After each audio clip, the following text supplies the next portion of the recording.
চলে এসেছি আমি বর্তমান খাদানে। এই যে পাথরগুলো যেগুলো তৈরি হয় দেখতে পেয়েছেন, তো এখানে মোটামুটি খাদানটা অনেক নিচুই আছে। তো দেখতে পেয়েছেন এখানে কিভাবে দাঁড়ছে এবং কি ব্যাপার বৃত্তান্ত সব দেখাচ্ছি আপনাদের। বাপরে वो पुराने पल आज फिर याद आए खामोश दिल ने कुछ गीत गुनगुनाए।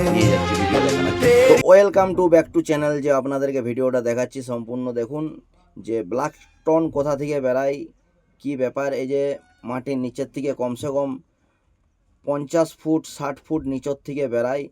এখানে মেশিন থেকে জল মারা হচ্ছে, দেখুন ওই পাশে মেশিন থেকে জল মারছে। এখান থেকে পাথরগুলো বের করে সম্পূর্ণ এখন নিয়ে যাওয়া হয় আপনার ফ্যাক্টরিতে।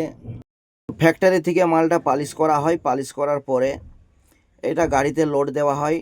তো বিভিন্ন রাজ্যে যায়, ওয়েস্ট বেঙ্গল, ছত্তিশগড়, ওয়েস্ট বেঙ্গল, মহারাষ্ট্র, আরও কর্ণাটক, সব মানে অনেক রাজ্যই যায়।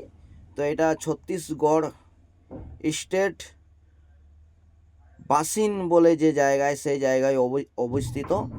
তো এইখানে এইসব খাদান থাকে এবং নদী মোড়ও অনেক সময় পাওয়া যায়। তো পাথর এখান থেকেই সম্ভবত যায় এবং এখানেই খাদান আছে, আদার্স জায়গায় কোথাও নাই। এই যে খাদানের রাস্তা আপনারা দেখতে পাচ্ছেন, সম্পূর্ণ রাস্তাটা একদম নিচু। এখানে খুবই রিস্ক, গাড়ি উঠা নামা।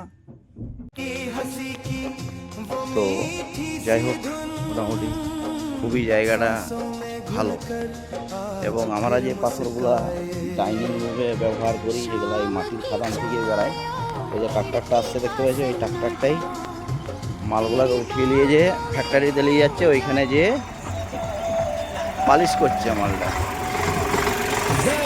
আপনারা যেটা বলেন ব্ল্যাক স্টোন যে কি জিনিস, আমরা এটাকে বলি খরসি পাথর।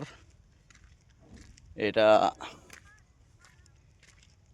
কিচেন রুমে ব্যবহার করা হয় এবং রান্নার সরঞ্জাম রাখার জন্য আলমারি ইত্যাদি জিনিস এখানে বানানো হয় আমাদের বেঙ্গলে। তো এখান থেকে এই পাথর নিয়ে যাওয়া হয়। এই যে আমাদের পাথর গাড়ি লোড হচ্ছে, আগের ভিডিওটা দেখেছেন, আরও দিয়ে দিচ্ছি।